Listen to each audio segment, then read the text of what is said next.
Time to do some sketchy shit. Doo-dah, doo-dah. Hope I get away with it. Oh, da doo-dah day.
Once again, I am cleaning up all this stuff that Facebook will not let us broadcast to.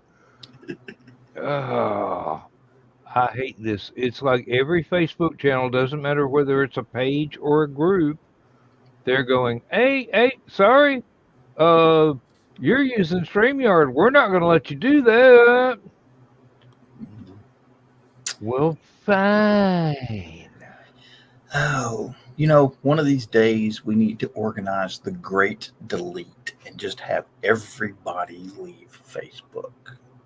Just every business, every organization, everybody and just pick some other,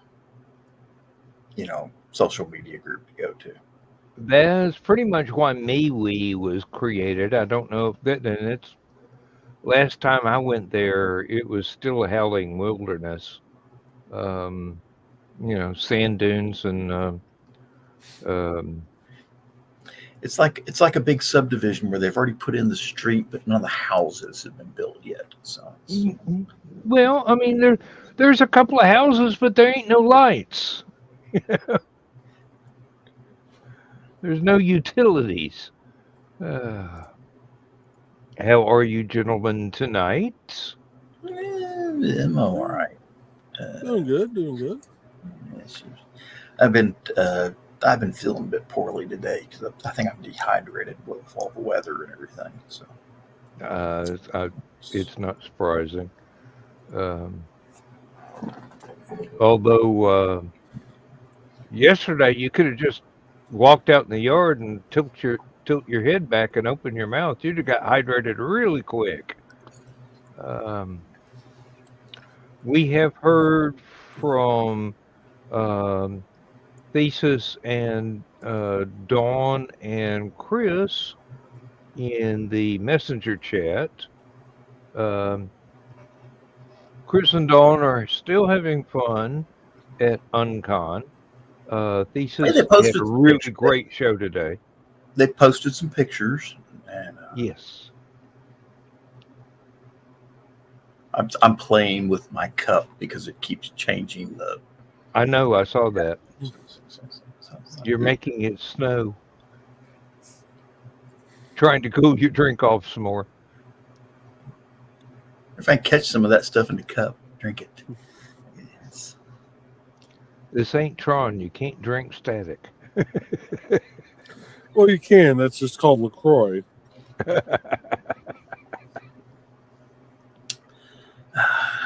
And Joe Dog, if you ever had hopes of being sponsored by them, sorry, I just ruined that.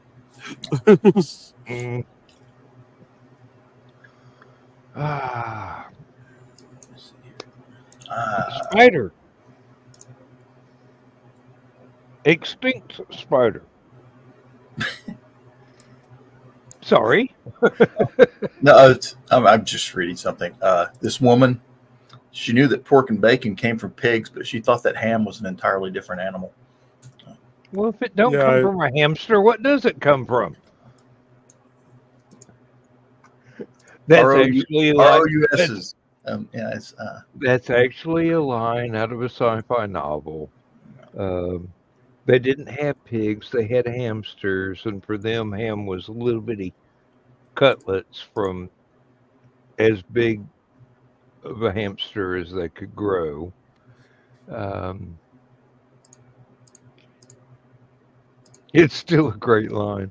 One of those cognitive dissonance things where somebody from a different culture comes into yours and they're wondering, that's got to be a really big hamster to get that big a slice of ham out of it.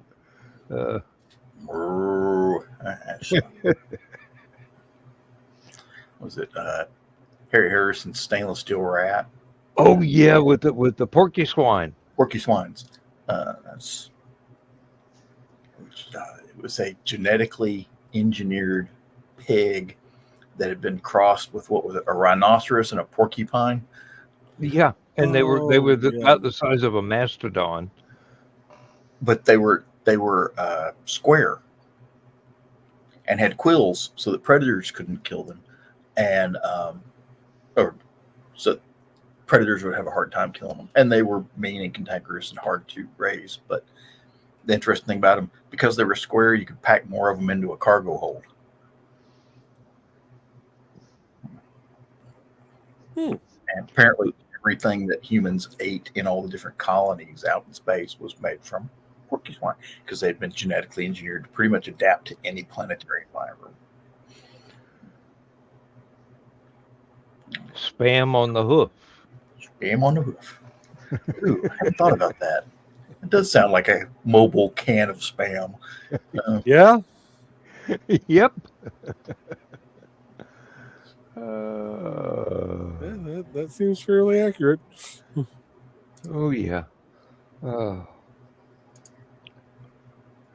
wonder if we could sue Facebook for violation of our First Amendment rights.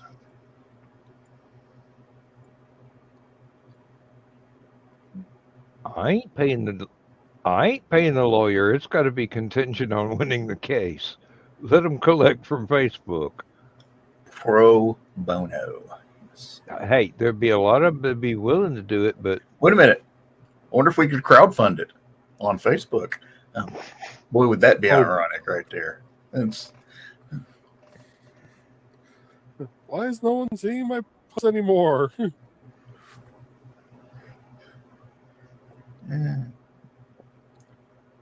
Wait a minute. Does anyone know Mark Zuckerberg's credit card number? 2. Wouldn't that be ironic? Pay the lawyers with his credit card. Elon might know. Let's ask him.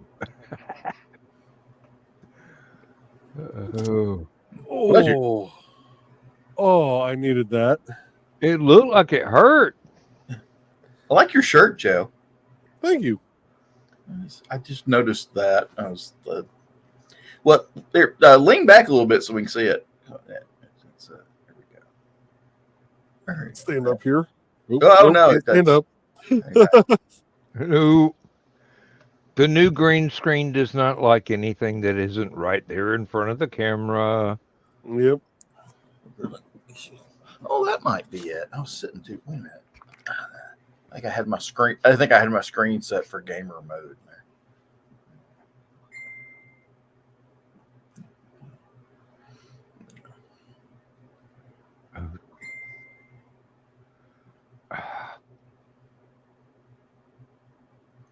Let's see here. Oh. No, I knew I didn't have time to try and mute my microphone before that sneeze hit, so I tried to hold it in. And it popped my back, and it felt amazing. Evidently, Dawn has an auction story that she can tell us in person. They're still bombarding me in Messenger. I'm going, yes, well, I must have I must have that muted because my phone hasn't been going nuts.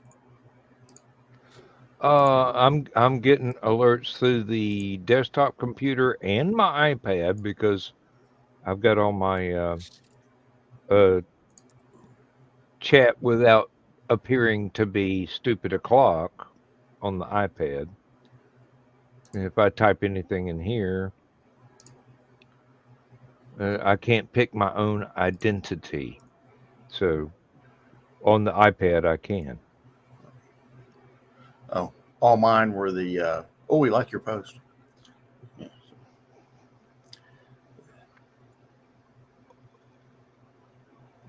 I've been finding some fun. Strangely enough, I think I found 4 of them today that I posted to how I don't regularly post to HallowCon, but I've been finding more of them lately. I don't know if it's Mm. Um, so we're here with Donna and Dan and Joel. I came on earlier. I restarted my computer because I took a nap, and Discord came up, and Zach had a live stream going. I was like looking at it. It had something to do with the Artemis rocket, the big rocket NASA's got. And so I clicked on it. They are assembling the new Lego Artemis rocket kit live on Discord. So when I clicked on it, I was wondering what the heck they were looking at. I clicked on it. It was the Lego instructions on how to assemble the thing. take one brick, put another one Well, on no, top of it. it actually shows several bricks and put it like this. So, I was one of the original Lego maniacs back when they still had universal building sets. So, back before they came out with all the really cool stuff. And we I'd had to never use, known any other kind. Basically, you just got a big box of Lego and made what your imagination. we had a. I remember one of the first sets I ever got for Christmas was a 113 Universal building set. And then I had a 404 Universal building set that came with an electric motor. And then I had the Lunar Lander. This was back before they had the little Lego people. Yeah. They had the taller, like 5-inch Lego people. And I don't know what happened to them. They all disappeared, I guess. But everything went to the little, like 2-inch Lego people. And then, Yeah. Then let's see. I used to order Lego kits from coupons on the back of banquet pot pies. On the back of the box, there'd be this thing you could order Lego sets. Okay. Got a London bus and a Lear jet, and I can't remember what all I got, but it's some cool stuff. Before Lego, which is a hard concept for lots of people to grasp. No kidding. Lincoln Logs. Lincoln Logs and Tinker Toys. Tinker Toys and erector sets. Erector set. I never had an erector set. Really? That's kind of fun. No, I had an electric train. But everyone in my family had erector set marks on their fingers where you'd start bolting it together and the two metal girders would like snap together like scissors, and you'd get the little pinch and have the little blood blisters, So that might be why you don't see erector sets so much anymore. Yes, health and safety got a hold of them. I think they disappeared about the same time as yard darts.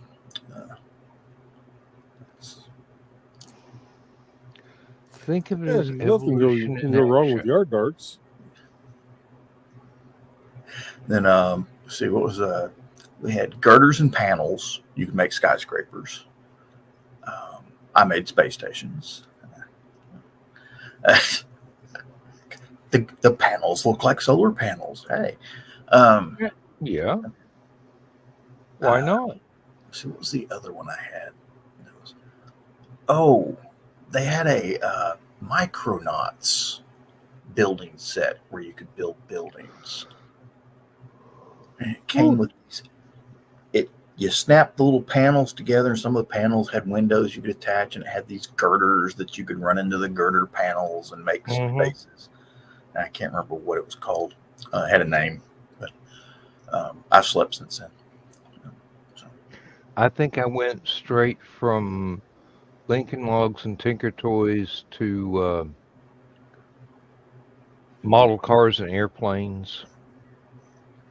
And I was just thinking about the other day because I was watching something on the news that was talking about the fastest naval vessels in history. And one of them that they were talking about was the Pegasus class hydrofoil the Navy had. Yeah. And I can remember that was one of the first models I ever put together. It was a Revell model. And it was kind of cool because... I had one. I can't remember which one it was. It was one of the World War II Japanese fighter planes. The big bulky one, not the slim silver one. So I don't know which it was, but Frank sounds like Frank or Zeke, one of those guys. Well, I was thinking, was it the Kawasaki or the Mitsubishi? But I got the thing put together. And I'm going, now what am I going to do with it? So Does this involve fireworks?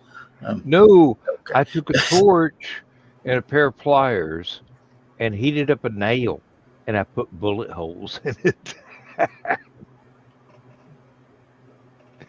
And then just set it on a shelf and let it gather dust for the rest of my life.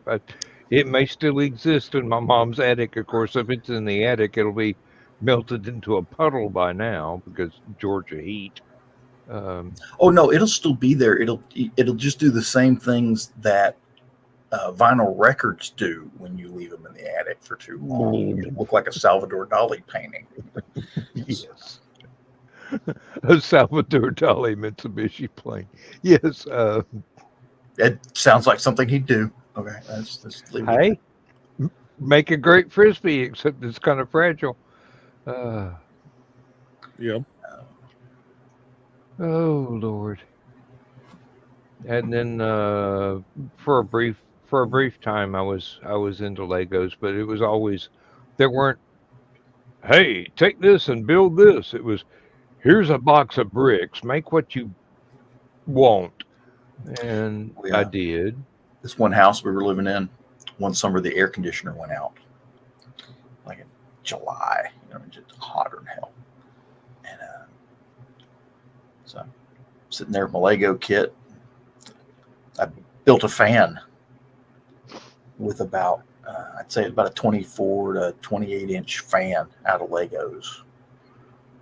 And it's kind of nothing. I used the motor kit that came with it. I built a tower, built the fan with blades and hinges to angle them, and then ran a belt drive from the electric motor up to the fan axle using tank treads that came with the electric motor. So I went and got my train transformer for my little Hoscale train set. Instead of using batteries to power it, I ran wires to the Hoscale controller and used the speed control to control how fast the fan was going. And loud as hell, but it sounded like they were having tank races in my bedroom. So my mom comes in and goes, "What is that noise?" And look, and there's a ceiling, and there's a fan blowing through the room. I got hot, so I built a fan. Yeah, we got hot, so I built a fan. She's like, so she comes over, and it's kind of funny. She kept putting her hand in front of it and broke the fan, of course, because the fan blade smacked her in the wrist. And, so I had to rebuild it, which, of course, with Legos is no big deal. But, and she was just amazed that it was actually blowing air. I was like, I understand how a fan works, Mother. It's in the tilt of the blades and the motion of the rotation. It's simple physics. You're going to military school, boy. Uh, forget kindergarten. I never got to go to kindergarten, strangely enough, Um, because my birthday was in April. Um, when I was 5, they said I was too young to attend um, kindergarten because of when my birthday was. And then the next year, I was too old to attend kindergarten, so they put me in first grade, which pretty much describes my entire experience with the United States educational system. Too young for this, too old for that. So, hmm I was born 3 days before the cutoff to be able to start kindergarten when I was 5. Which, is nice because, I kind of like the classmates I ended up with. But at the same time, it also made me the youngest in the class. I once told an Army psychologist, says, when you were a child, what did you want to be when you grew up? Well, first, I wanted to be in kindergarten. They wouldn't let me go to kindergarten, so they stuck me in first grade. Says, now, because I didn't go to kindergarten, I want to be a serial killer. Jeez. Shrink. I want to kill. Kill. Well, they Now, let me explain that. For folks that don't know, you got to listen to Alice's Restaurant all the way through, both with sides of Massacre, the album. with the Massacre. Yeah. Yeah. And the 8x10 color glossies and the Blind Justice. And And a Thanksgiving dinner that couldn't be beat. No. They did this thing when I was in Iraq, my first tour, that anybody that had been anywhere near a bomb blast, they wanted to do testing to see if they could detect brain deterioration from traumatic brain injury. So they had you do some sort of test before you got there. And then if you were exposed to an explosion, they would come by later and test you to see if they could detect some sort of effect. So we're getting ready to leave, and they said, "How many explosions were you near while you're here?" Everybody's like, hang on a minute. 1, 2, 3. Hey, does that one at the crit count? No. Okay. Let's see. 4, 5, 6, 7. It's They start taking off their shoes. Okay, carry the 3. Well, no. If you take off your shoes to count, if you're in the military and you take off your shoes to count, you're good. Okay, that's like a prerequisite. officer, you're officer material. Oh, Lord, no. I just had to look at him and go, I was born in Detroit. How you going to tell? Joe, you were vaping that thing, and for a second there, I thought you were using a peanut butter and cheese cracker as a whistle. It does look like one. Well, I mean, no, put it like that exactly. It looks like a peanut butter and cheese cracker, one of the orange ones, and Those are the good ones. As long as you don't get the brand that's got way too much sugar. The ones that have been in the vending machine for like 2 years, and the edge of the peanut butter is kind of chalky, but the inside is like still oily, creamy. It's like yes. The peanut butter that is genetically designed to stick to the roof of your mouth. So the snack goes with you even when you're trying to swallow it.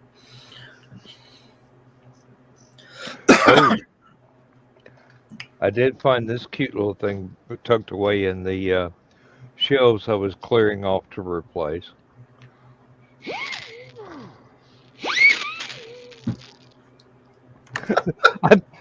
I thought about mounting it to the light bar on the van, so when I go down the road, I've got a siren.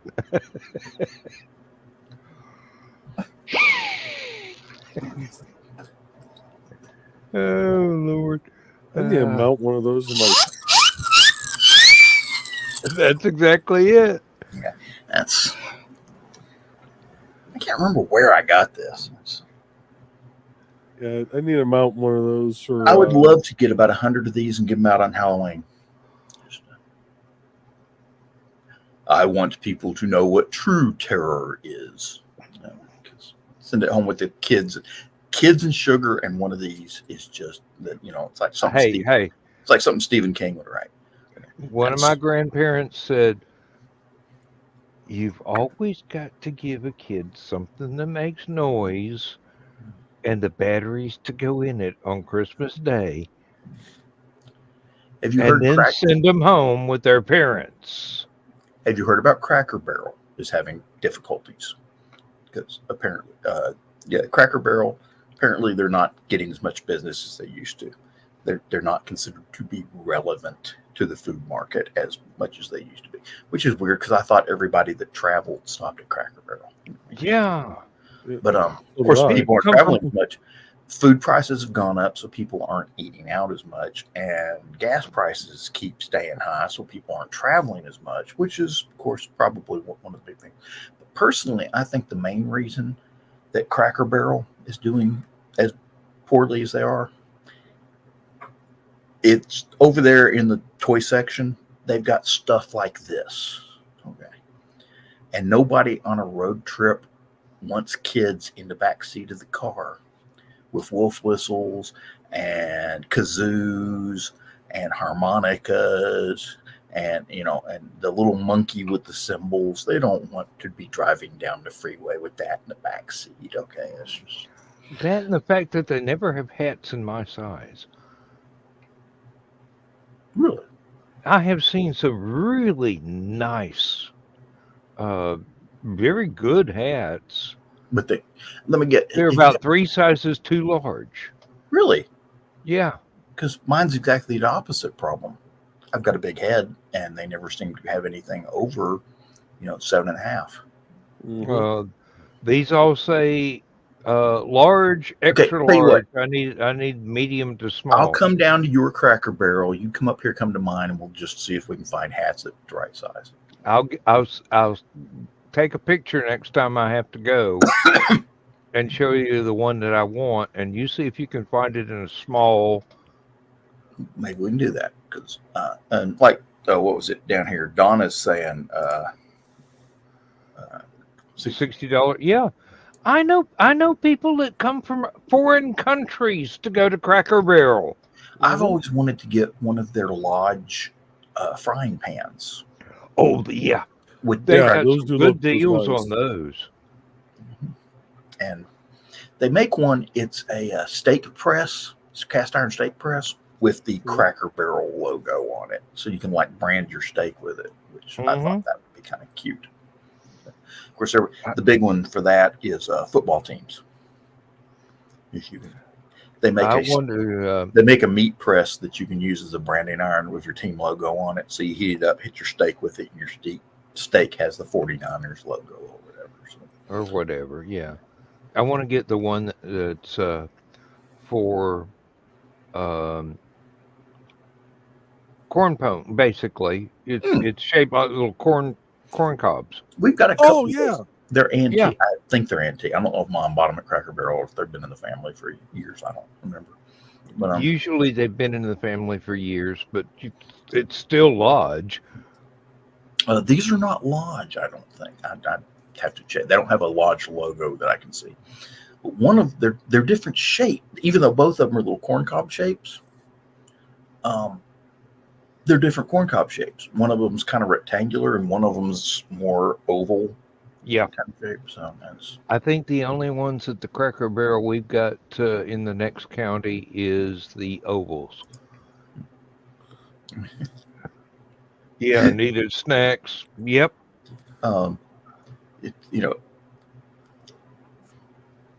There are certain things that if I go to Cracker Barrel, I have to buy, and one of them is blackjack chewing gum. Just because you can't. That's the only place on the planet you can find it.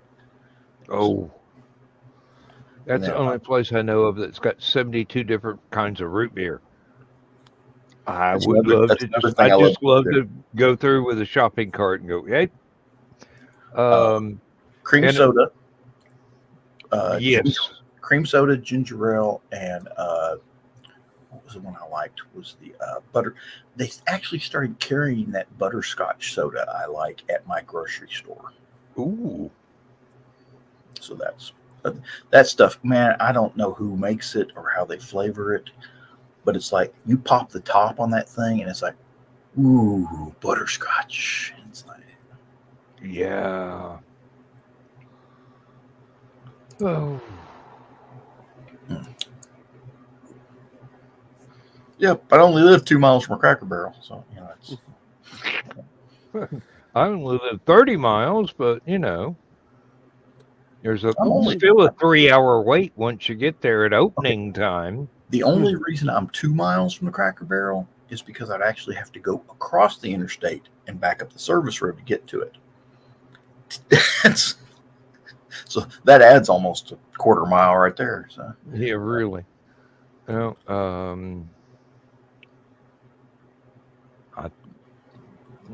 I'm fairly sure there's one over at Banks Crossing, but I can't remember.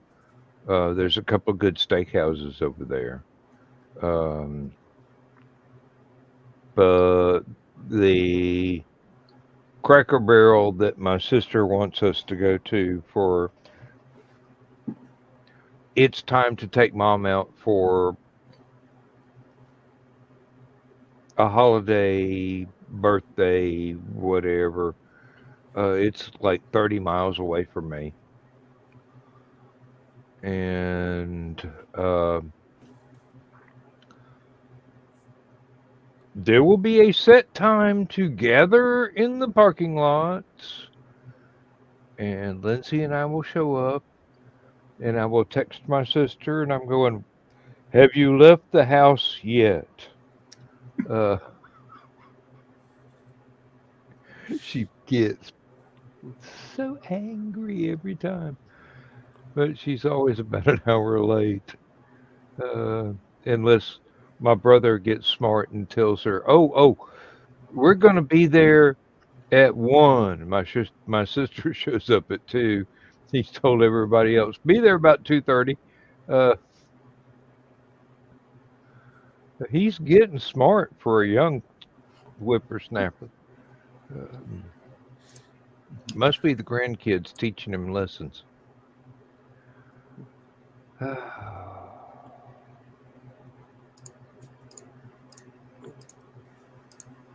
let's see here. I'm trying to find some news story to talk about.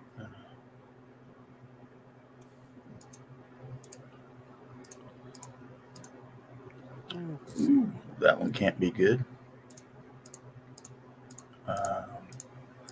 I keep seeing a lot of them. I'm going, no, that's clickbait. That's not real.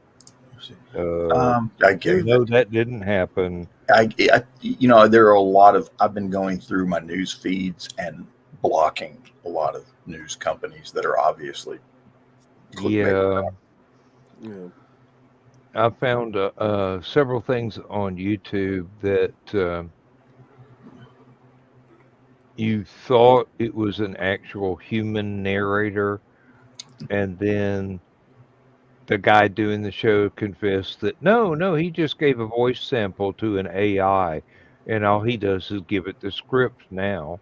Yeah, and there's I go, a lot of people. Who unsubscribe, block. Let's see. I'm reading this one right here. It is NATO chief sides with Mike Johnson against Joe Biden. So you see, U.S. should not prohibit Ukraine from using American weapons to target Russian territory. There is this thing that we allow. We give weapons to Ukraine as long as they don't shoot them into Russian territory. They can shoot them into any Russians that are in their territory. Well, apparently France already lifted, I think France and England have already lifted those restrictions.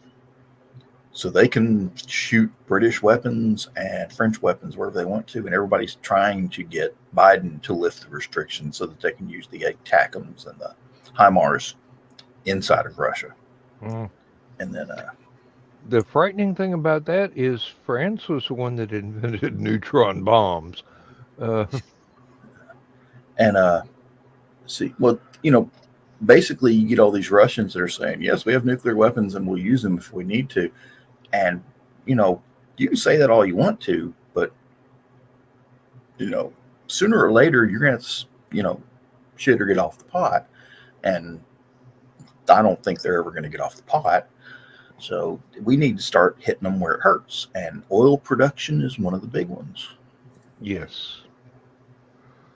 There was one today that claimed that almost the entire Russian Navy in the Black Sea has been hit by Ukrainian missiles and is sinking. I'm going, you think that would have been on the 6 o'clock news if it was real? Might have hit a couple. I don't know. Apparently, Russian border guards have been removing water buoys that are border markers between Russia and Estonia. Apparently, they're going to contest that border. Oh. So Russia's really starting to piss a lot of people off. Oh, yeah, only since the, 20s? Personally, I think we need to take over Kaliningrad. For those of you who don't know, that's that little bit of land right next to Lithuania that they have ceded to Russia. So it's like an outpost. It is one of the few all-weather ports in the North Sea area that Russia has. That's why they haven't ceded it yet. Or won't, because they're using it to move product. Of course, now they're kind of trapped there and nobody will let them, even if they can bring stuff into that port, nobody's letting it go across Poland. Anywhere. Yeah, it's useless right now. And You do not want to mess with Poland. I'll tell you that right now. They've had enough over the past 100 years. They will basically mess up your stuff. Did you see that habitual line crosser thing where Poland goes, hey, Russia, you were actually threatening to use nuclear weapons on Poland? He goes, says, I will if I have to, and there's nothing that you can say that will change my mind. He goes, oh, really? He goes, hey, America, do you still want to base nuclear weapons here in Poland? And Russia's like, no. I love habitual line crossers videos. And I was like, that'll do it. But yeah, I really, just giving Russia a military base like that, literally in the middle of NATO, is just foolish. It's definitely a mistake, I'll tell you that. It's going to be abused. Going to be, is being, has been. Well, yeah. Oh. I think we should take it over and give it to Ukraine. Compensation.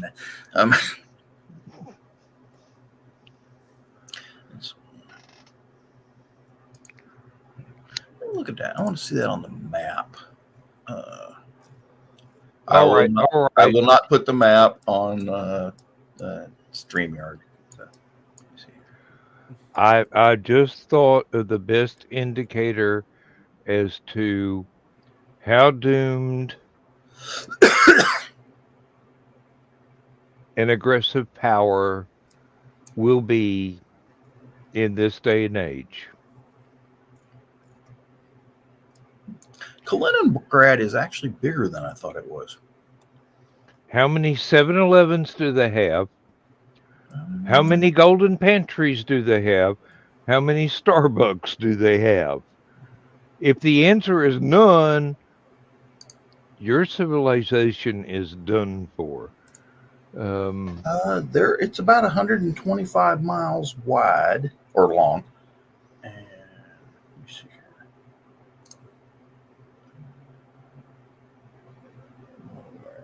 Good measurement. Measure distance. Distance to here. And about 50. It's hard to read it sideways. 50 miles tall. So wide. So let's see. I believe in American that would be about the size of Rhode Island. Yeah, which you can basically step across. But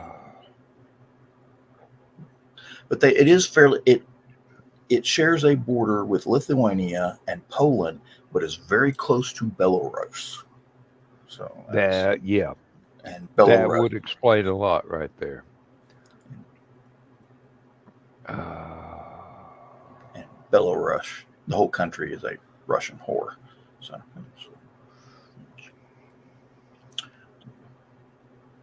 a cheap Russian whore.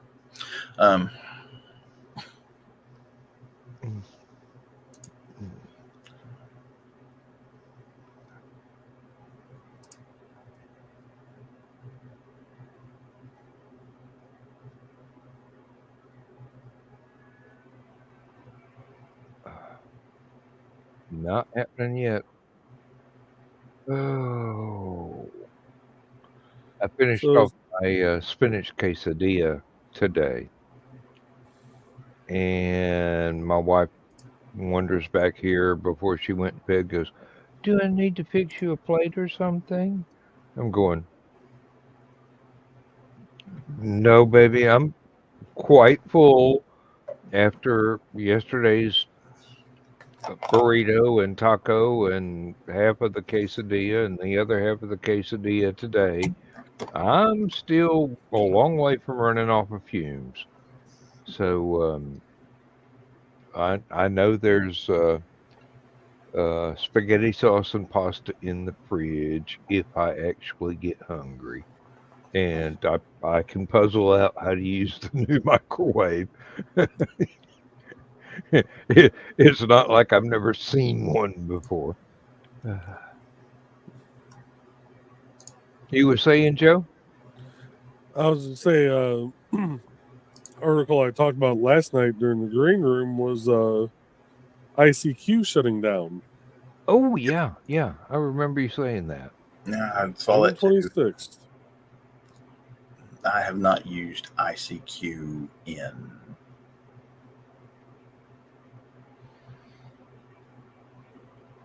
that long. Maybe 20 years. Evidently, nobody else has either. I don't think I've That used makes it me want since. to go in and see if my number still works. Hey, try it if you want to. You're the one said it was owned by a Russian company. I mean, Yeah, but if anybody from Russia steals my identity, they're going to have to pay me to take it back. yes. That's pretty much what happened to LiveJournal. Actually, it got bought out by some Russian firm, and everybody went, "Copy all my posts. Bye bye." Never went back.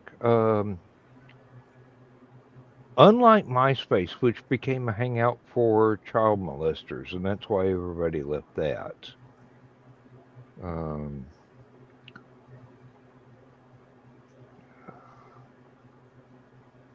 I'm waiting on my kids to decide which is the next happening, up and coming, hip social media platform, and then I'll have to jump off of Facebook and go to that. As soon as they make up their minds, of course, they're all in their 20s now, or 30s, or 40s, or 50s. Social media is not that important to them anymore. It's just the only way I can keep track of them all over the damn world where they are.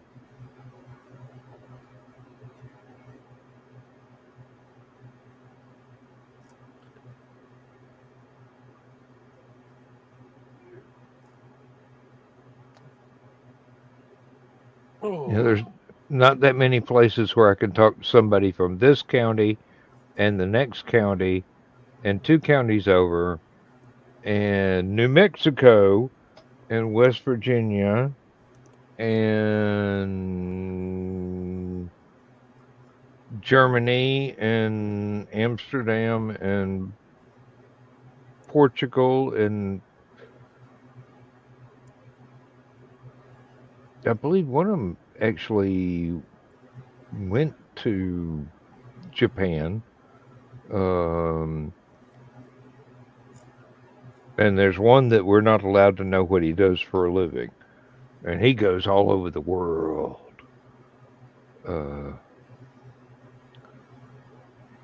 And he's not really supposed to tell us where he goes.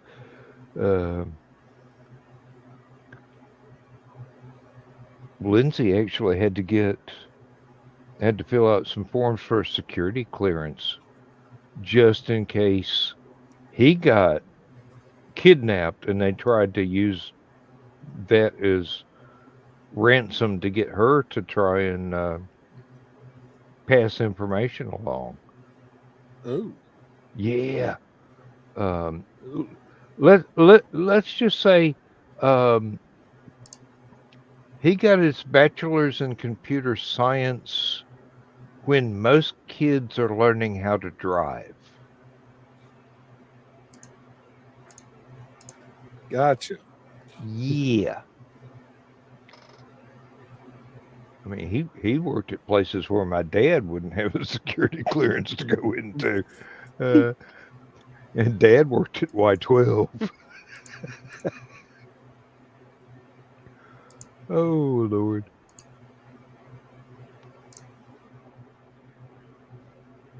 He sent us photographs one time from the Nikola Tesla Museum in Budapest. And I'm going, what the fuck are you doing there? He goes, work.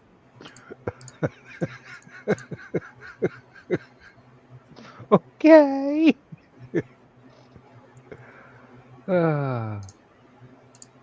Keep your head down and your powder dry, boy. Mm-hmm.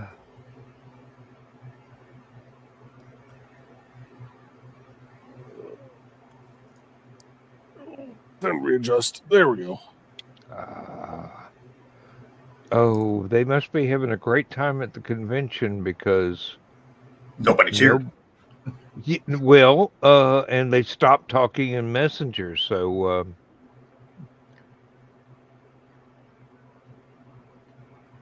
and Joe Dog is obviously taking a very deep nap because he hasn't shown up to see whether he hit the start button.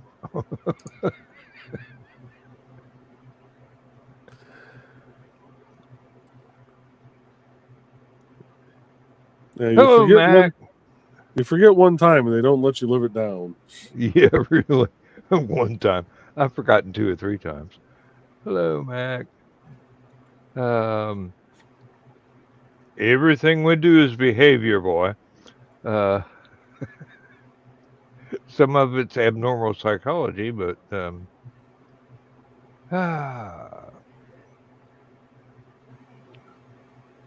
let's see.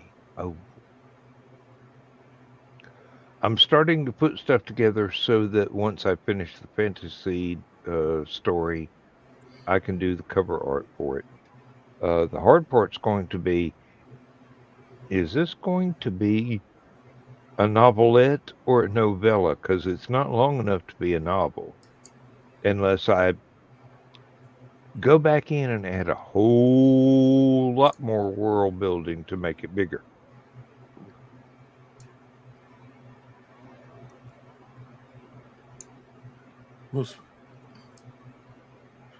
Hey. Nothing wrong with that. No. And bad behavior fits in really well with this crowd. I promise. That's true. Yes. This show will go on your permanent record.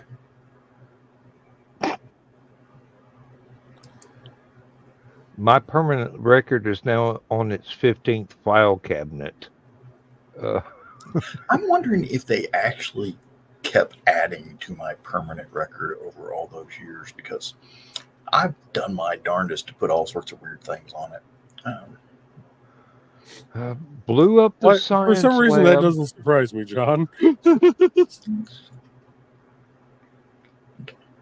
me see Sat if I got there this and straight. giggled while some guy played with gunpowder trails during the science class. I've got all kinds of entries on my permanent record.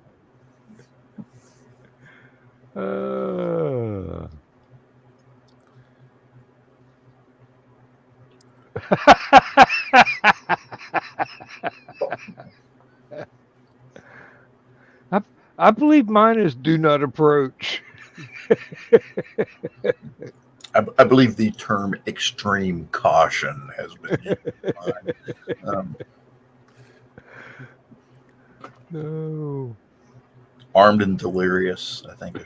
That's Maybe diluted. assault with a pancake. I think I've got that one.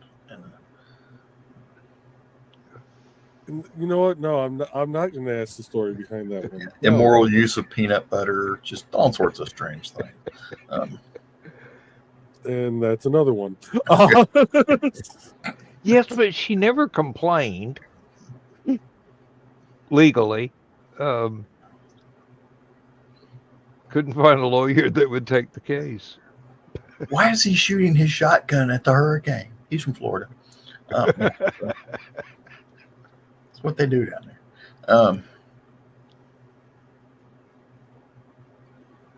I love that one line from Independence Day where they were doing a news story on the giant flying saucer that was hovering over Los Angeles. And go,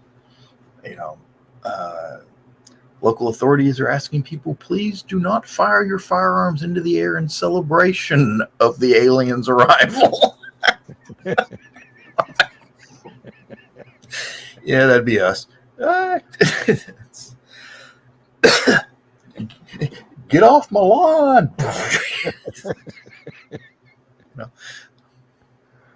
Oh, I was once in possession of some fireworks they probably would have considered a serious threat. I know they certainly impressed the neighbors. I was told after that I can't shoot fireworks while we still have pets, which is too bad because I've got a whole box full of the darn things they're just getting old in the barn. They had a fireworks display down at the ball fields. I think it was. I'm not sure if they had a concert or ball fields or something, but I'm sitting here and there's a big fireworks display earlier. I don't think my dogs even barked. So gotten used. With all the kids we have in the neighborhood now, I'm not surprised because they bark just the second that school bus runs. Of course, now the school's out. I think my dogs are exhausted now. So. Hey, at least they sleep at night.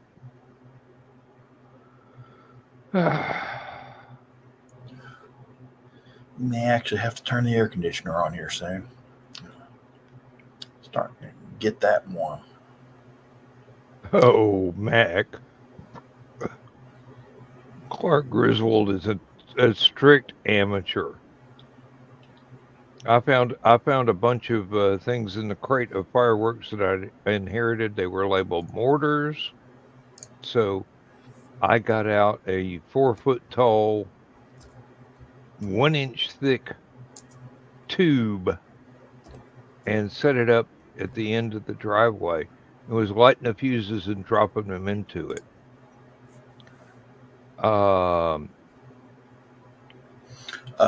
The one I like is that there are companies out there that you can order the chemicals and the supplies to build your own fireworks. Oh yeah. Well, these went up way high and they exploded just about like A professional fireworks company that would do big events. I'm going, where did they get this stuff? Um, Um, I'm going to throw this up here because I don't know if anybody in the United States, other than these folks, uh, know that you can get this. Okay. Um,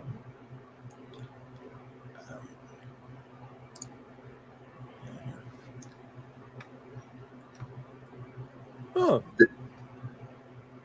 This is a 500-meter range wireless fireworks firing system control.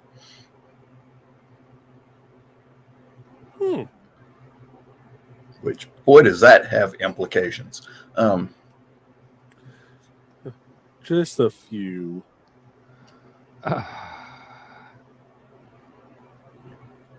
Puts a whole new meaning to light the blue touch paper and stand well back.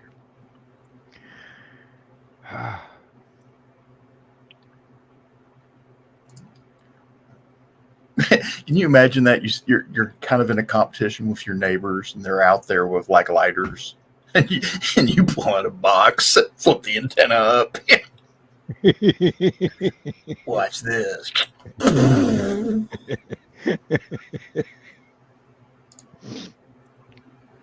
Oh Lord, yeah. Why did you rent a nothing. bulldozer? You haven't seen my fireworks display yet. I got to fill the craters back in. See here. Well, luckily, all of these were set for airburst. Oh yeah. Fiberglass mortar tubes, 50 count. Count. What's the size on those? 1.75 inch diameter. 1.75 inch. 1 3/4. I know. I'm going. What good is that? You can't drop a whole case of Roman candles in there and let them all go off at once. I believe that's a standard size for aerial mortars. That the charges are that big. So. I evidently I went big and went home because it was like a 8-inch diameter tube. Here's an inch thick. here's the 3-inch version. Okay, can y'all see? Yeah, can y'all see? Those are 3-inch. Let's see, Skyflame ceramic fireballs. Swish boom.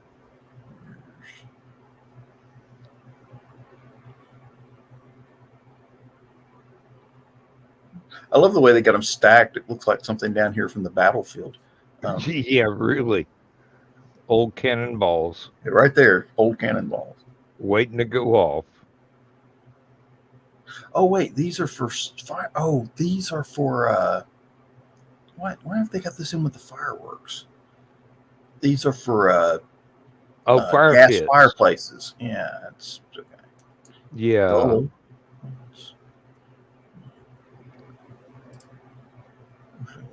I think the best one of those I've seen is best used for Halloween. It's ceramic skulls to go in your fire pit. It makes me want to take up pottery right there. That's because those would not really be hard to build. Oh no. Probably have to get a mold though. Do I have any volunteers? I only need to use it once, honestly.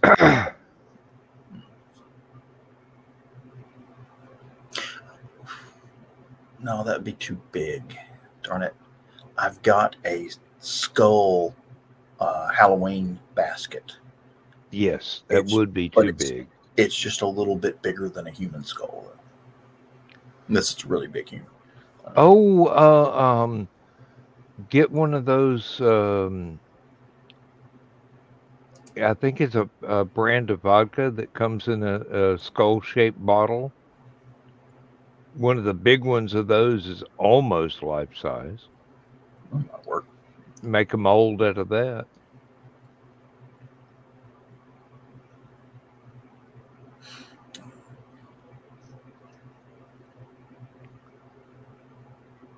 Yes, we're full of You really know, that ideas. probably wouldn't be too expensive to do. If I mean, clay doesn't cost that much. Building the No, mold. no, not at all. Uh, There's a guy online that was doing. He was casting um, bronze knives and axe heads, and it was really inexpensive except for the tin and copper, and he had to get the mix exactly right because they had to be able to keep an edge. right. Obviously, they wouldn't be as good as steel, but they were historical, so you know. Ooh. Got to move along. Have a great night. We'll see if insomnia prompts a letter pop in. Okay. Oh. You have a good night, and have a great day tomorrow. Um, this may be the ultimate barn find. Um, they found 85-year-old abandoned barn find was a Daimler DB18, which is a very old Daimler Benz. Yeah, it's a very, it's a luxury car. It's a coupe. It's a convertible coupe, Really? 2-door. Yeah. Okay. Of course, a lot of cars back in those days. It's like 1930s or something. Most cars back in those days were like 2 doors. It was very rare to see something with more than 2 doors. There was one I watched on YouTube today. A fellow had bought a T-34 tank that had dropped out of an airplane in mid-flight and landed in a river. And a couple of decades later, it got pulled out and got reconditioned so it was drivable. Apparently, I was wrong. They do make a 4-door version of the DB18. It's called the DB18 Consort. But the fact that the one that they've got was a 2-door convertible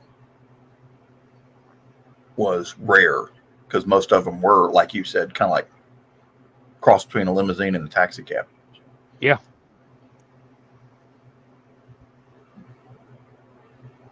Daimler-Benz was a very fancy name in cars back in the early days of automobiles. Mm-hmm. The fact that they found it in a barn and it still looks that darn good is really cool. The part-time job I had in college to help defray my tuition and whatnot, the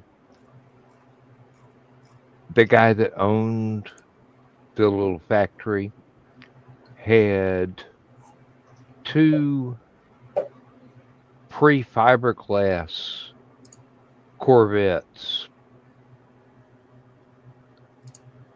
They weren't manta ray shaped Corvettes. They were before that era. Strange enough, they were showing one of those early Corvettes with the gull wing doors. I think it was. That's all right. See here. Well, these just had plastic sheets over them. They were sitting in the warehouse, and there was no rule and no guard to prevent me from opening the door and then sitting inside a Corvette that was built not long after I was born. They made a series out of one of Neil Gaiman's books. What was the one with just come out. Good Intentions. I think Good Omens. Good Omens. Yes. And what was that car that Crowley was driving that he loved so much? I think it was a Bentley, but I can't say for sure. I know I've read the book. I haven't seen the show. It was either a Bentley or a Rolls Royce. I think it may have been a Bentley. It didn't look like a Rolls, really, but I could be wrong. I'm pretty sure it's British, so it's got to be a Bentley. Um, well, no, wait. Of course, Rolls is British too. So, Yes. huh? I will have to look that up, but I will do it after I go get something to drink because I'm gonna beat Dan to it tonight. So, Probably has to dispose of some of the water he's been drinking all day, as well as get another drink. I know that feeling. Yes. I'm surprised I haven't had to run down the hall myself yet, and we've already been on for an hour. Come on, YouTube, don't go black on me just because you're on an iPad. Oh, hey, Thesis, how you doing? Hey, Bladed. You're welcome to join us. John is off performing biological necessities, and we're just sitting here going, do do do do.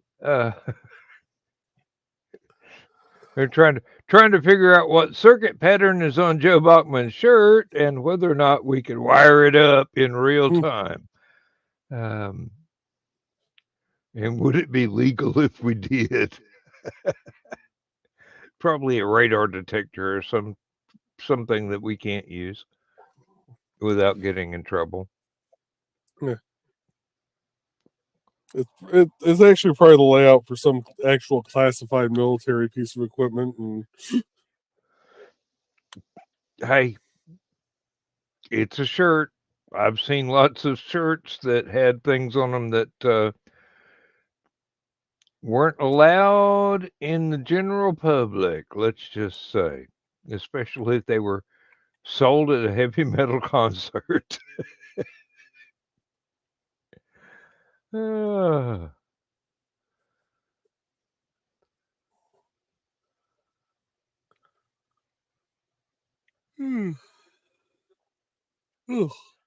yeah. Oh, wow. With that barn find that John was talking about, I remembered something that I saw when basically I was just barely old enough to drive, and Dad and I were helping another local farmer um, bale hay and haul it to his barn. And he had some old chicken houses that weren't being used anymore. Had about half a dozen cars stashed in there under plastic sheets. And I do believe they were all 1920s gangster era sedans and whatnot. I mean, whatever was popular back then, but I have no idea. I mean, I'm just going on. Haven't seen those except in black and white movies, so don't know whatever happened to them. If they've been allowed to rust away or whatever. I don't think that farmer himself is with us anymore, but the farm is still in his family. And the chicken house is still standing. I can see it every time I drive by. But, not pushing my luck going up, poking around inside a place on somebody else's property. Yeah, it may not turn out well. No.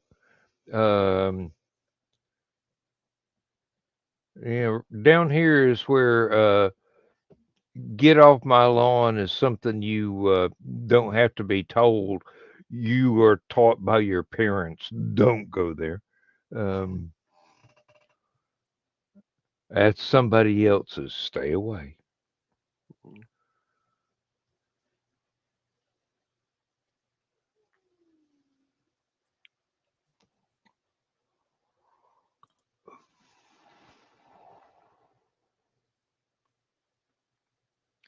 I actually thought John would have a bigger reaction to that fellow that had started restoring the old Russian tank that had fallen in the river because they actually drove it off of the flatbed truck that delivered it to this other place to continue the restoration.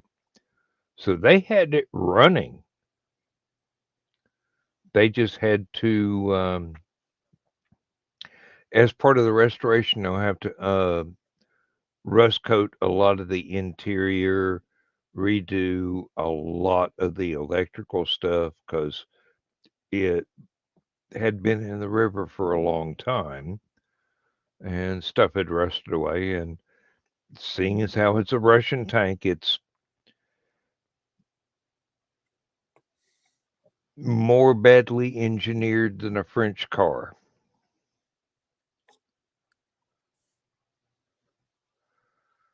They had another one that they had worked on previously, and they basically had to just about strip it down to just the floorboards to be able to get the starter motor out from under the engine.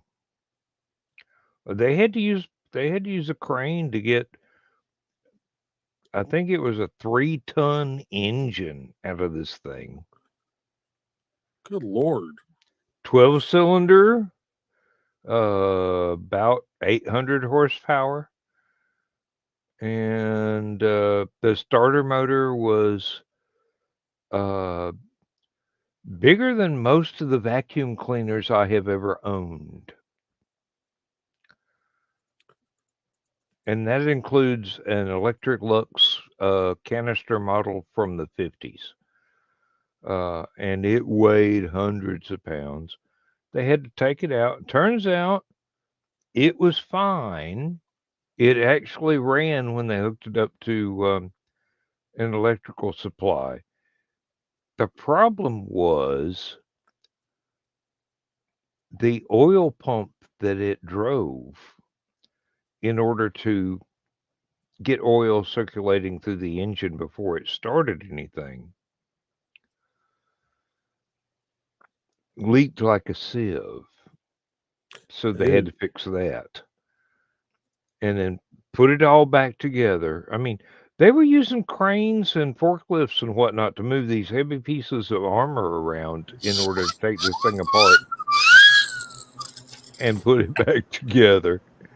Yeah, I love watching. There's this tank museum in England, Mm-hmm. and they refurbish old vehicles. And of course, they have the advantage over the American tank museums that some of those companies are still making parts for them things. So, I love watching some of the videos where they do the restorations, get them up and running again. And they're like showing you how to start engines. It was the one. They had this one called an M18 Hellcat, which was an American tank, but it used an aircraft radial engine in the tank. And it shows them starting that thing, and it's just like, contact. Look up Mr. Hughes. I think it's Hews on YouTube. I had a history teacher named Mr. Hughes. This guy, I don't know where he got his money from, but he buys tanks and half tracks and amphibious vehicles and whatnot, and restores them and sends them to that museum you're talking about. So they have this tank up at Fort Knox at the Patton Museum, and it's the only surviving example of this tank. It's a T-28 assault tank. Now, back in the days when the average tank weight was somewhere between 30 and 40 tons, and a heavy tank was about 50, this thing weighed 105 tons. Oh, the Thunder Turtle. I'm not sure they ever gave it a name like that, but It doesn't have a turret. It's got the gun up in the cupola. It's got a 105 millimeter main gun, which was huge for the day. It has 2 sets of tracks, an inner set and an outer set. And because this thing is so big, the outer set is designed to be removed so that you can put it on a separate railroad car to actually move this thing on a railroad train track without tearing up all of the tunnels and signaling devices and train stations along the way. And I was paying attention because they put the video on YouTube. You can look it up. They moved it because the Armory Museum is now down at Fort Benning, Georgia, because they moved the armor school down there. So they built a new armor museum, and they had to move it down there. I'm like, oh my God. And what's funny was, somehow or another, they've still got all the tools to work on this thing. Oh, yeah. It doesn't run, but they are talking about, actually, there has been talk about getting it into running condition just because it is the only one of its kind. They lost it. No, not recently. No. I remember this story. Go right ahead. They did some testing on it at Aberdeen Proving Grounds, and when they figured out they weren't going to need it, they basically parked it in a field away from all the other tanks because it was too big to go anywhere the other tanks could. So they just parked it out this field and completely forgot about it. For like 38 years, it just sat out there with weeds growing around it. And then finally somebody went out there to mow this field and was like, bong, what the hell is that? Oh,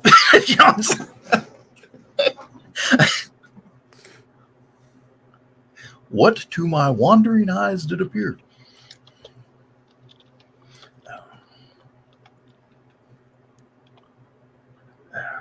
That's just, but that would be cool because it was. Oh, okay. Okay. Well, they actually built 2 for testing. One was scrapped. I don't know why. I had the name wrong. It is the Doom Turtle. Doom Turtle. I've never heard that term. So. Let me see. I will. Sounds like some vehicle the Teenage Mutant Ninja Turtles would ride around in. I will put it in Quick, the. Everyone to the Doom Turtle. I will put the link in the private chat, and it's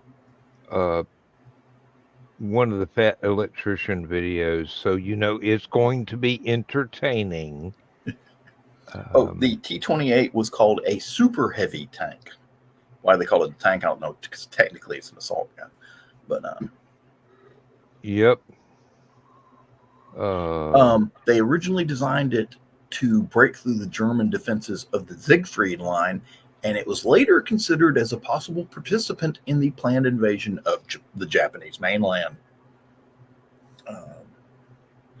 See, they say, now the weight is conflicting. It says the near 100-ton vehicle. Said 95 short tons, 85 long tons, 86-ton T.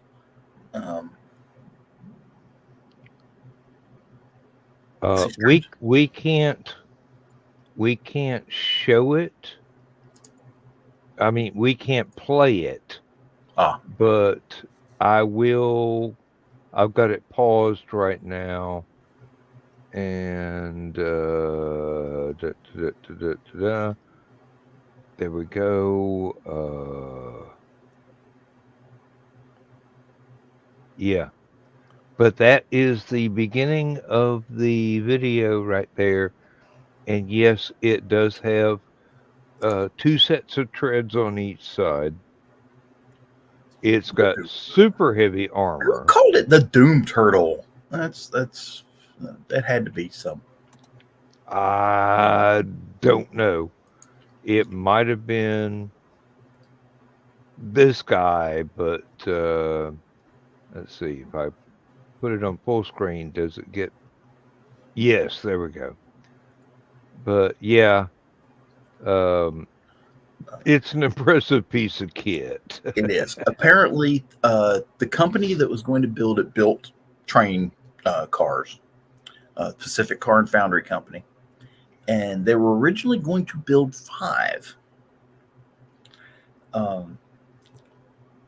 And then they put the biggest tank gun that the U.S. had at the time on it, the T5E1 gun, and 105 millimeters, long barreled, and it was designed. This thing would eat anything for breakfast. I mean, it was that mean a gun. They said it did really good on concrete, which is why they wanted to use it for busting the Siegfried line. Yeah.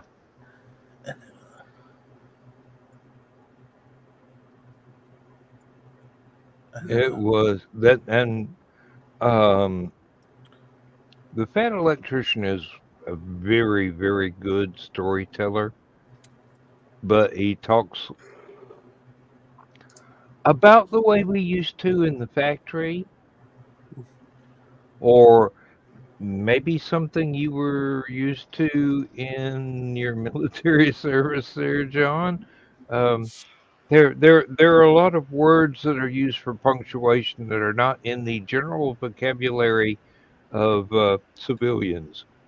So I do love that there's a video I'm looking at right now. It's actually, if you look up T28 on Wikipedia, they show it um, of them reassembling it down at Fort Benning. And it shows the 2 sets of tracks being brought in to be attached to it. After they've repainted it, it looks beautiful. It looks like a brand new vehicle.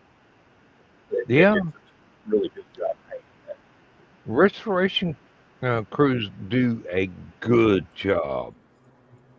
They really do. They take pride in their work. They want it to be like it just rolled off the factory floor. I am wondering why they're using the 88 to pick the treads up, though, because technically you don't have to pick this. They must have broke one of them or something.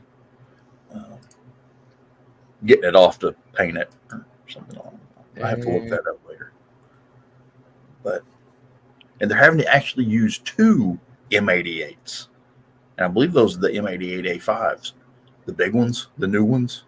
The 88 is the Army's recovery vehicle right now, and it's huge.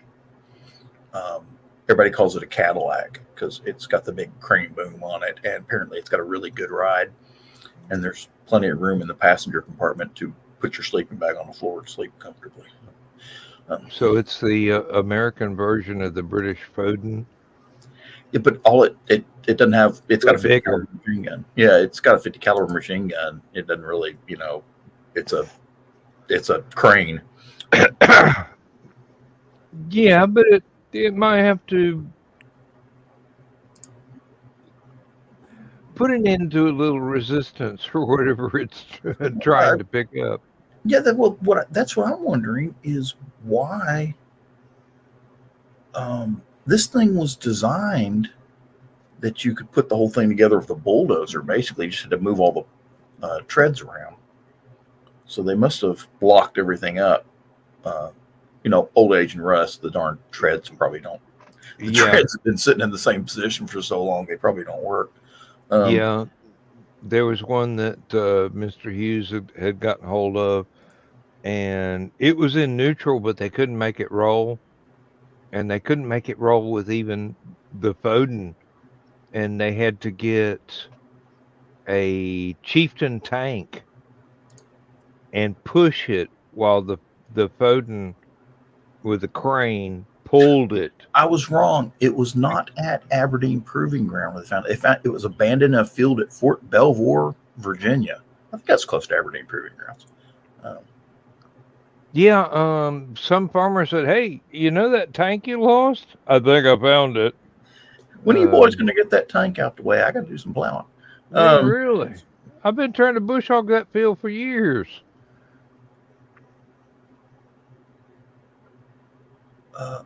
Here's what happened. Okay, that explains it. Okay. They were moving it from the Cavalry Museum up at the Patton Museum up at Fort Knox. They're moving it down to what is now Fort Moore, Georgia. It used to be Fort Benning. And while they were taking it down there, it was damaged in January 2017 during transit to another facility for external refurbishment when it broke loose from the tank carrier that was carrying it, which makes sense. Transporter failed to negotiate a downhill slope and the subsequent turn at safe speed, causing the security chains to break and allowing the T-28 to slide off the trailer. Despite then rolling into a ditch, only minor repairable damage was sustained to two bogies. The outer track unit had been removed, so it took damage to the inside bogie. Something. So, yeah, leave it to the tankers to break a tank, because Lord knows nobody else does. Hey. Well, I mean, it's occupational hazard. If you drive tanks, you break tanks. Excuse me, but isn't there a branch of the military that is well known for if you give them an anvil, they will find a way to break it?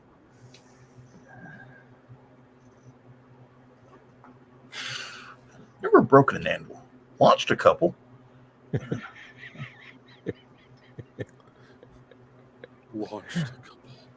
They make such a lovely sound as they go through the air. It's just like that manhole cover they had to film in super high speed just to see the one frame of it moving. Somebody needs to write a science fiction novel where that manhole cover starts an interstellar war of an alien race. They're sending peace envoys to Earth, and the entire peace envoy starship gets taken out by a high-speed manhole cover. So I saw something online the other day. It was something like, imagine you're the Voyager satellite and you're crossing into interstellar space, and all of a sudden something goes zipping by, and it's just a manhole cover. Of course, technically, that thing made it into space before Voyager did. So it would, we don't have the faintest idea whether it disintegrated or it just kept going. Yeah, they think that friction with the atmosphere causes it to vaporize, basically, and turn it. But there are still some people that say, it made out of vaporized. It's hard to tell what the shock wave on the front of a nuclear explosion might do to, of course, most of the shock wave was underground. So, which kind of bleeds into that atmosphere friction may have disintegrated the thing. But basically, it was a very big cannon with a manhole cover on top and a nuclear weapon for a gunpowder charge at the bottom. I believe the proper term is mortar. Hey, Thesis here. Did y'all see that? Yeah, sure did. And then I looked down at the bottom of the screen like he was in the show waiting to be brought on, as if I could actually see that on this channel. I wish. It's not that late for him. I forget what time zone Utah is in. What 3 hours? 5, I think. 5. He's an hour behind me because his show starts at 5. I must be thinking of the wrong person. Sorry. I was thinking about the British guy with the baby. I'm so terrible with names. British guy? Oh, Mike Jimmy? Yeah, Mike Jimmy. He's not British. I thought he was in England. He's in the Netherlands. Oh. He's 5 hours ahead of us. Ah. If not 6. Forget about whether or not they do. Germany was 6. I think the Netherlands is 5, but I'm not sure where the terminator for the time zone is. So. Yeah. Now, Thesis is out in Utah, so Oh, Utah. Okay. That's- You know, that's one of the problems of having been in the Army as long as I have. You meet so many people from so many different places that you can never remember who's who. welcome to the internet. I've had room, Seriously. I've had roommates from Samoa and New Zealand, and trust me, that's some weird stuff right there. Uh, I knew this one guy from Sudan. It's kind of funny because um, when he was on the phone talking to his wife, I was trying not to pay attention, but they've got this thing that how we go. Hey, Nick. You know how we Hey, go Nick. tish tish, like oh, they shouldn't have done that. Tish tish, something like that. They do a clicking sound. So when he was talking to his wife about his son, all I kept hearing was, talking. It's like, The last time I did that, I was talking to a horse. well, and, I can't do it as well as he did because there's an accent involved. But he explained it to me. I talked about it later, and he explained it to me what it meant, and I was like, oh, okay, that makes sense now. Just it sounds different. Just Yeah, I have same day, used different that. sound. I have used that or something similar in alien languages for my stories. And I had to figure out how to tell a audiobook narrator how to make that sound. And it turned out in my head, I was doing it the hard way. I had to actually change the sound from the center of my mouth to one side so that it was easy to continue the rest of the word. You know that album that's on the Voyager spacecraft that plays music that Yeah. sounds of Earth kind of thing, and they got all sorts of different music and stuff and sound effects from Earth. Can you imagine if because they put a bagpipe selection on the record that it turns out to be incredibly insulting to some alien race, and it starts a interstellar war with an alien race because bagpipes is just that it's like telling them their mother's a cheap prostitute or something like that. And, it's Yeah, I could see that being our luck. oh, Planet 51. If you haven't ever seen this movie, watch it. It's hilarious. An alien spacecraft Earth lands on this planet, and it turns out it's a different planet, and the alien spacecraft is from Earth. So they're going through the spacecraft and they're pulling out all the stuff that they found in the spacecraft, the equipment, stuff like that. And one guy comes walking up. He's wearing a hazmat suit with a pair of tongs, and he's carrying an iPod. And as he's walking down to put it into the containment vessel, he drops it, and it turns on, and it starts playing the Macarena. And all the aliens are like, ah! And the general in charge pulls out his pistol, shoots the iPod, and goes, "These people are more heinous than I could possibly imagine." No. Yes, I can think of two movies that had that as the only cure for the invasion that was happening. And one of them, the premiere in a big walk-in movie theater, I was one of 5 people to sit there and watch it all the way through without getting up and demanding our money back. Turns out it's one of those so bad it's good movies. And the other one is famous. Uh,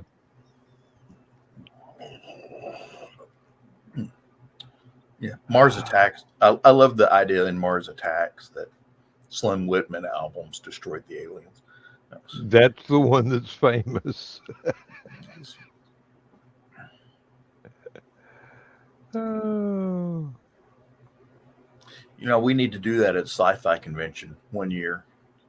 It's like take a boombox with us, and when all the aliens are like doing their thing on stage, just turn it on. And that's Slim Whitman.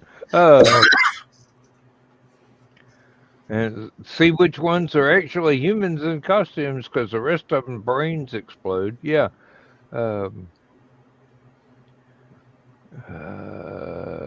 Cruel and unusual punishment. Anybody? I'm not sure my brain wouldn't explode from listening to Slim Whitman yodeling. Oh, Lord.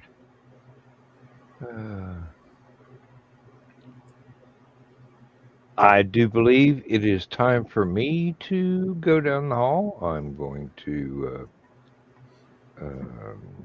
step away, and it's a tough job, but somebody has to do it. All Right. right, let's see what I'm looking for. The military is finally deciding to go away from the AR-15 M16 design rifle, and B, they're going to quit using 5.56 ammo. Really? Yeah, that's just shocked the hell out of me. They want to go to something else. I'm not sure if they're going to do it for the whole Army right away or just Special Forces right beginning and then work their way through the other units. But they're going through they're going to a 6.8 millimeter cartridge, which is going to be a little closer to the AK-47, but with a lot more power and penetration. So, and they were worried about everybody's starting to wear body armor, and pretty much every country on the planet has designed their body armor to stop a 5.56 round. So they're going to throw a monkey in the wrench and preemptively destroy all their body armor.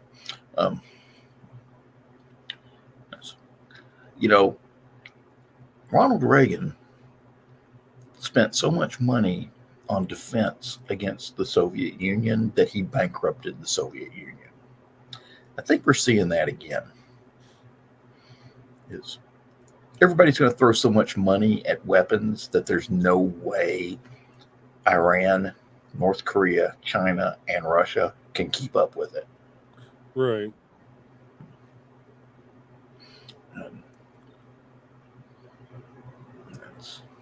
And we are one of the biggest spenders on military stuff. So if Russia spends billions of dollars on body armor, and then we start building rifles that can punch right through their body armor, they'll have to re-spend money on body armor.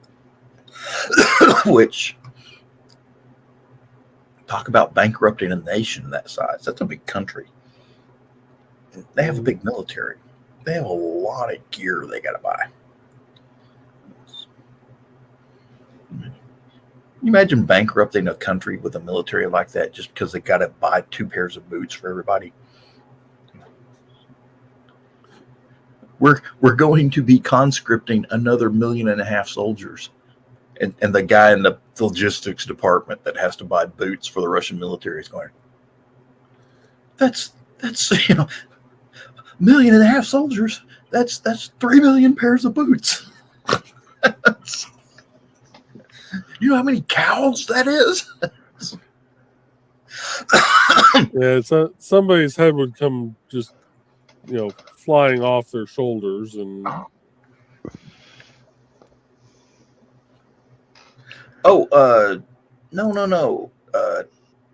Well, Tom Jones was there, but no, it's Slim Whitman's album that killed the aliens. The aliens actually liked Tom Jones singing because they kind of abducted his backup singers and took their place. Was it Tom Jones? It was Tom Jones, wasn't it? Mm-hmm. Take your word for it. It's not unusual to be loved by anyone. Nick, I'm afraid that microwave and laser weapons are probably Geneva Convention violations, just like bullet-sized exploding ammunition. I'm not sure. I could be wrong. But it strikes me as some orbital lasers and microwaves would probably tend to solve a lot of the world's Yes, problems, but it's energy illegal. weapons. Energy weapons are in that same class as flamethrowers. So technically, yes, they are in violation of the Hague and Geneva Conventions. So hollow point ammunitions and dum-dum bullets, things of that nature. Hmm. I remember, it's not a war crime the first time. And it's not even the second time, as long as no one makes record of it. I don't know. I think I told y'all last week that. I told Dan. I don't know if I told everybody about the rocket launcher. And I used to carry I got stuck carrying an M202 rocket launcher, which was the 4-shot box launcher. Yeah. 66 millimeter rockets, and the rockets were part incendiary with white phosphorus inside of them. So that not only would they poke holes through tanks, but if they would burn anything flammable near the tank. So if you could poke a hole in a fuel tank or an ammunition storage or something like that, set the tank on fire. Unfortunately, if white phosphorus, if it gets hit by a bullet, will spontaneously burn. So the guy carrying the thing when it gets hit by a bullet is toast, which is they had me carrying it. I'm like, thanks. Anyway, that got Hey, thanks, guys. I thought you liked me. the Army got rid of those because of its incendiary effects. That was the closest thing at the time. It was the closest thing the Army still had to a flamethrower. Huh. What made them legal in the Pacific Theater during World War II? Nobody just made the law yet? Nobody just made the law yet. I'm not sure when incendiary weapons got made illegal. I think World War II was why they got made illegal. World War II, Korea, or let me see, who were we fighting that would have bitched a lot in a world court? No, we still had them in Vietnam. Had to be Vietnam and the French. So, Vietnam was the first war where your enemy bitched to your news media. So they could have saved a lot of money on Agent Orange by just getting one burlap bag of army worms and dropping it. Of course, no place in Asia would have any vegetation to this day, but I guess that would be classified as a biological weapon since it is a living organism.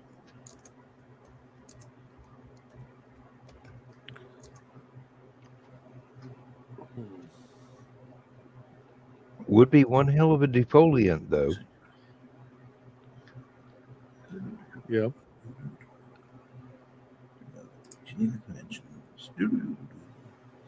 Let's see. The last update to the Geneva Convention were the Geneva Accords of 1988. So,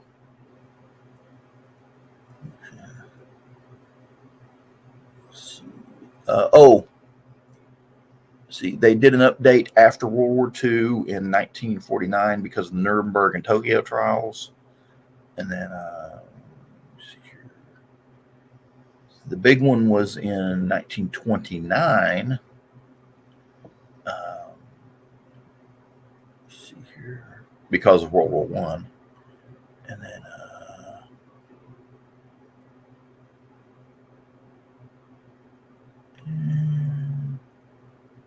Nick's got a good question. I do believe the answer is yes, depending on the ammo. Which one? Are shotguns technically permitted? They are.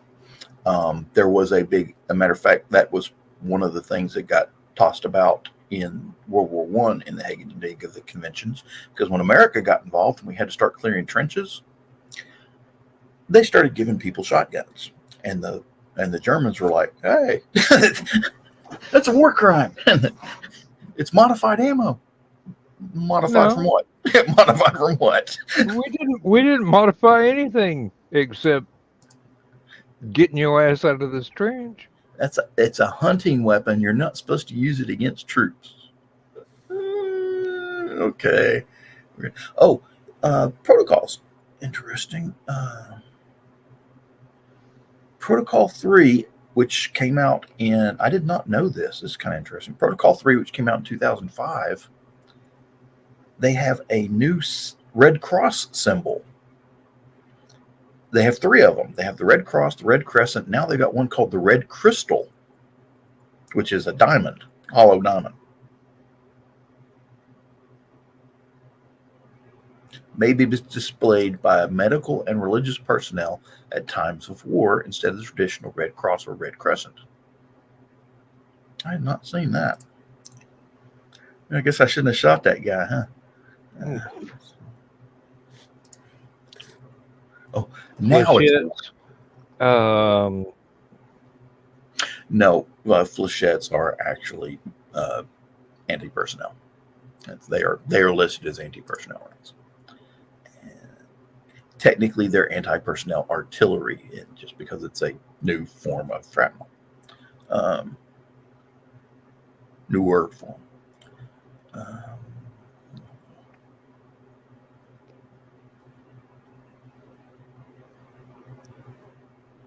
Apparently they had a lot of lawsuits based on the War on Terror.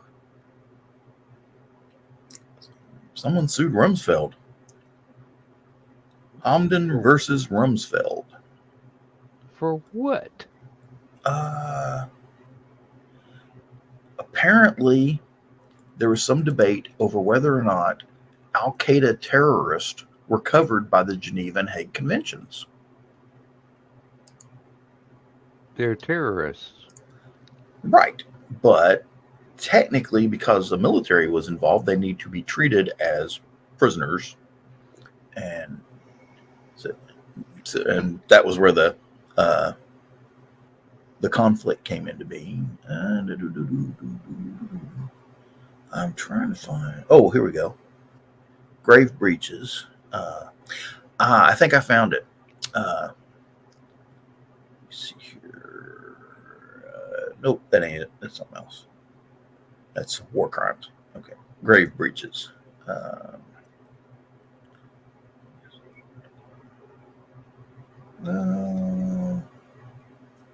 I can't find what I'm looking for about. Let's see, I think the 1980 update is the 1980. What did I say that was? I think the 1980. Where'd that go? Darn it! I moved.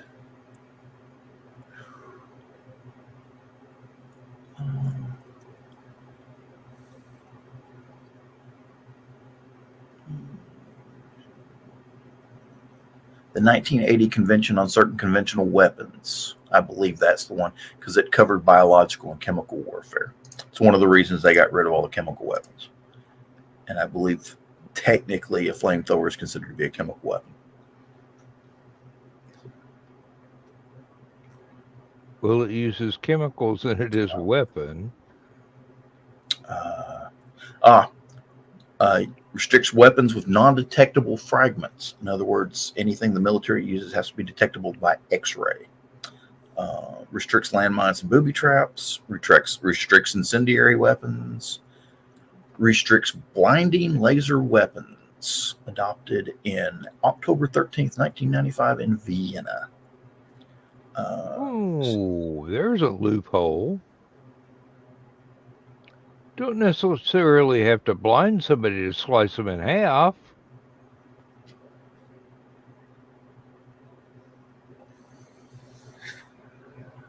Yes, I've read an awful lot of science fiction. Well, there was an idea of using laser weapons to blind soldiers that are coming at you, which yeah, Yeah. Technically, you're not killing, and you're creating a humanitarian disaster for the people coming behind them. Yeah. Same thing with microwaves when you just boil their eyeballs.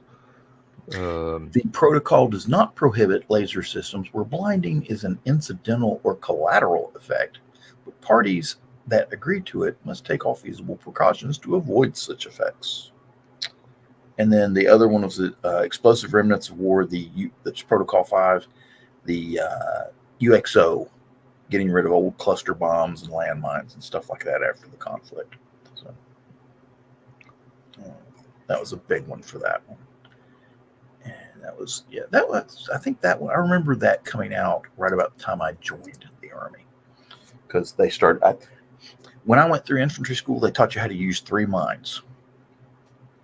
Apparently, they quit teaching people 2 of them. So, no, Nick's got another good point. Sonic weapons,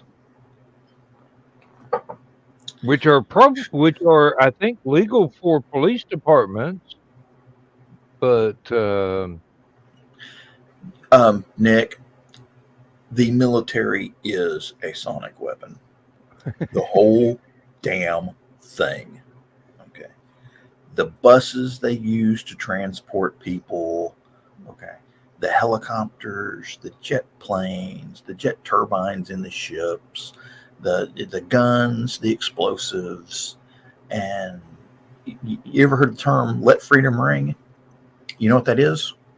Tinnitus. Okay, it's wasn't there a fighter plane that saved a bunch of U.S. soldiers by swooping low over the enemy troops and causing a sonic boom? yes, several.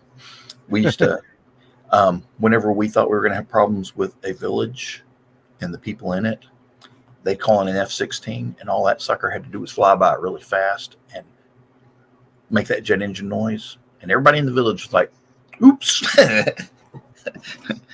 Okay, we're outgunned. Hi, how you doing, Got any chocolate? Mister? Chocolate, candy, water, MREs, ATM card.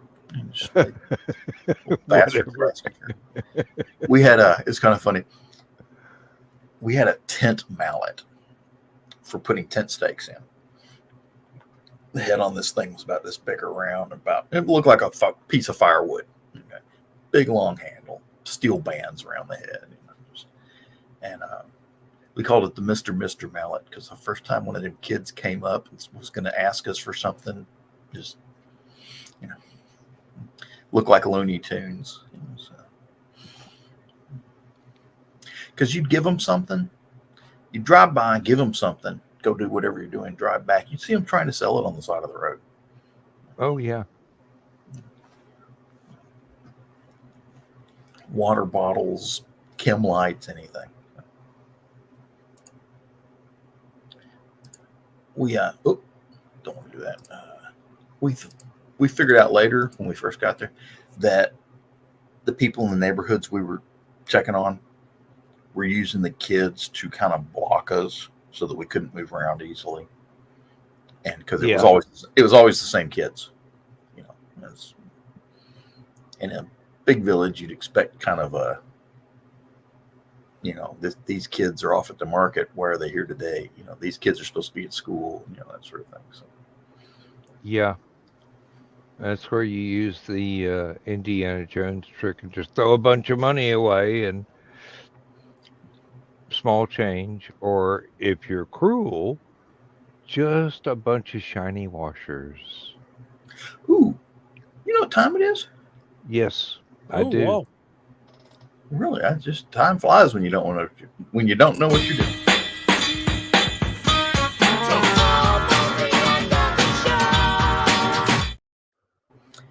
Yeah, Thursday night, Dan went off to do his thing. I was sitting here, I started the thing, and my stomach decided I was going to end the show early.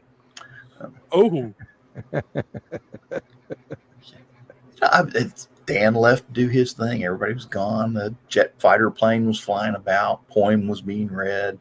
I'm sitting here. Yeah, no problem. I'll just sit here for the 2 minutes it takes.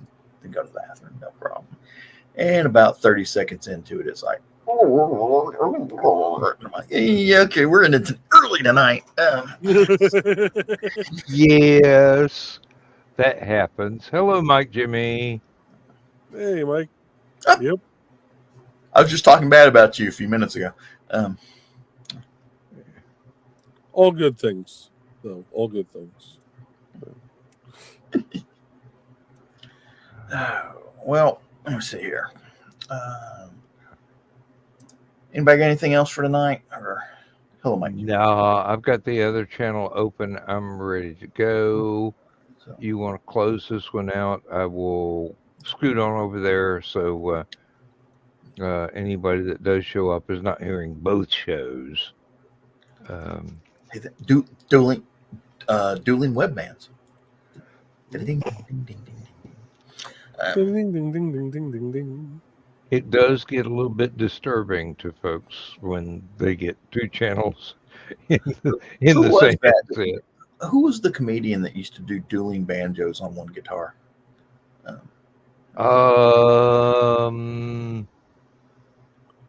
Wasn't Steve Martin, was it? Because Steve Martin can actually play a banjo. So. You know, I believe it was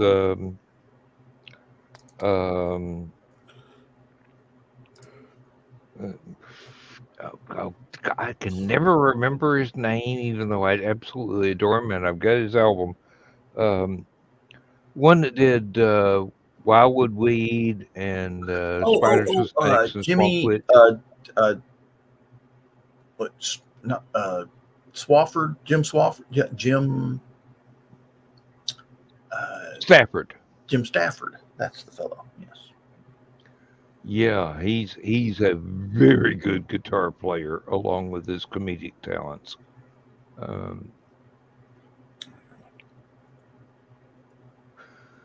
He did a great version of Flight of the Bumblebee on a guitar.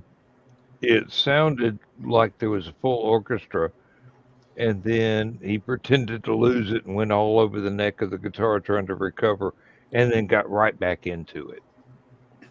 Just to show off. I believe I've seen that on the Smothers. It was on some show that Smother Brothers was hosting. It wasn't the regular show. It was like a telethon or something like that. Because everybody's wearing tuxedos. And I've seen it on YouTube, so I know it's still out there. Yeah. Well, at one time he had his own interview show on a country music video channel on cable. I don't remember him. I remember him being on That's Incredible. No, it's with just one of those things. What was her name? Cosby's daughter. Anyway, guys, it's that time of night. So let's say goodnight to everybody and wrap this up. I'd like to thank everybody who participated in tonight's show. If y'all catch this later, I hope y'all having fun wherever you're at, because everybody's down at Uncon and Joe's in the bathroom. Not this Joe, the other Joe. And let's see. So we're going to wish everybody good night and happy weekend. Good night, everybody. See you on the other side.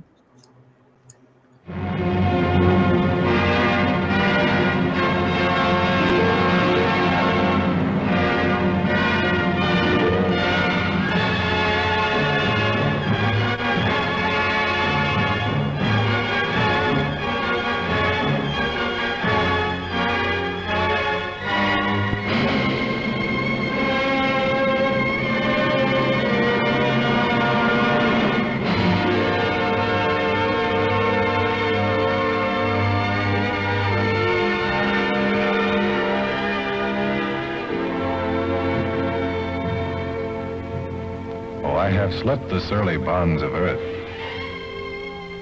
and danced the skies on laughter-silvered wings.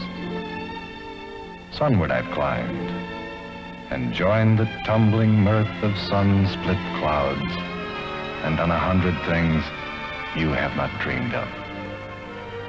Wheeled and soared and swung high in the sunlit silence. Hovering there, I've chased the shouting wind along and flung my eager craft through footless halls of air.